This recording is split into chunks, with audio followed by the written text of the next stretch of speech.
Duma wazima watano wanainuka. Mapumziko yao yanakatishwa na kilio cha mwenzao. Familia nzuri ni jambo la nadra kuliona katika nyika hii. Anamburuza mwana huyo kana kwamba ana uzito wowote. Walikuwa 4 wenye nguvu mwanzoni mwa siku, lakini sasa 3 wamepotea.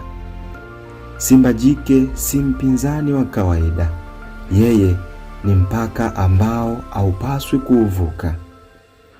Wanavamia kwa pamoja, huku madoa yakizunguka mwili mkubwa wenye nguvu. Simba jike amwachii mwana huyo. Anataka wamuone, anataka waelewe gharama ya kumsogelea.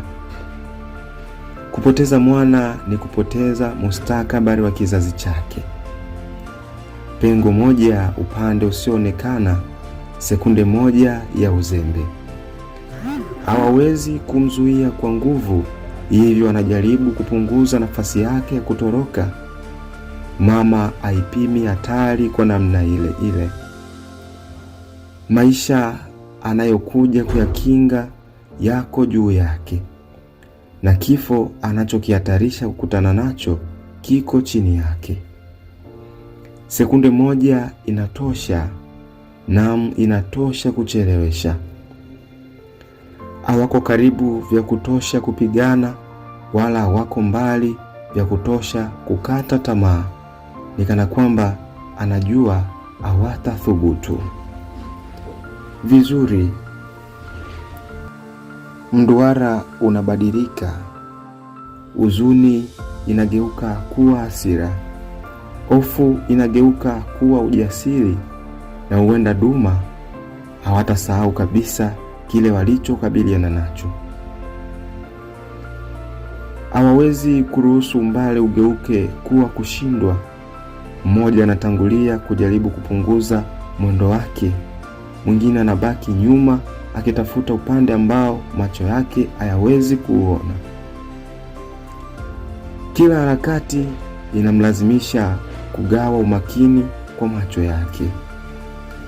Duma wanampa vitisho kutoka kila upande, uso mmoja wa kukabiliana nao na kivuli kingine cha kufuatilia.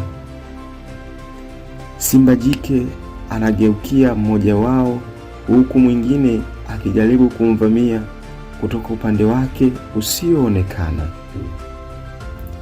Wanafanya kila hatua ionekane kuwa si salama, na kila upande uonekane wazi. Kwa muda yeye si mama anayembeba mwana tu.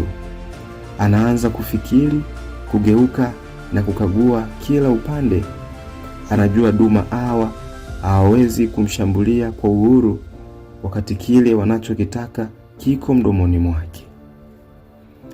Kwa hiyo anashikilia hapo hapo kama ngao. Mungu wangu. Vizazi viwili vimekwama ndani ya mwili mmoja wenye nguvu.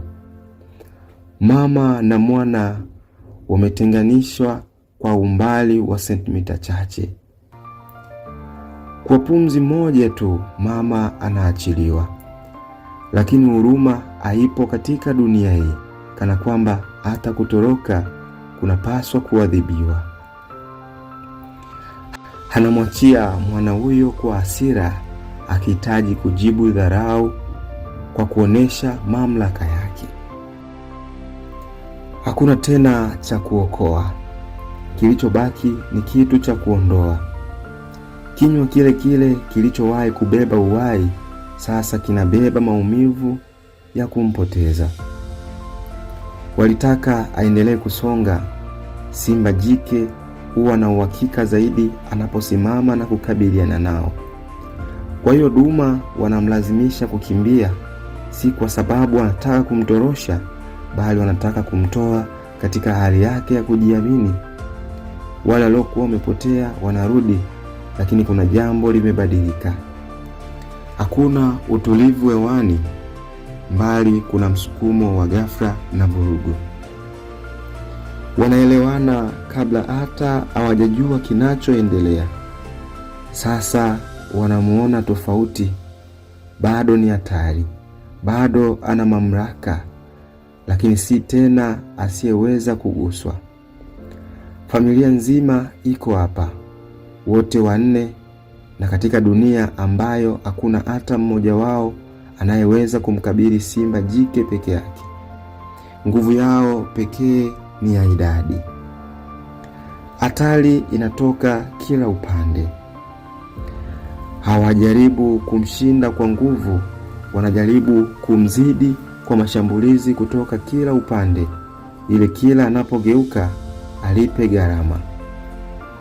Uchovu unaanza kufichua udhaifu wa simba jike, na kwa duma, huu ndio wakati ambao wamekuwa wakiusubiri. Na makucha yao wanaendelea kumjeruhi.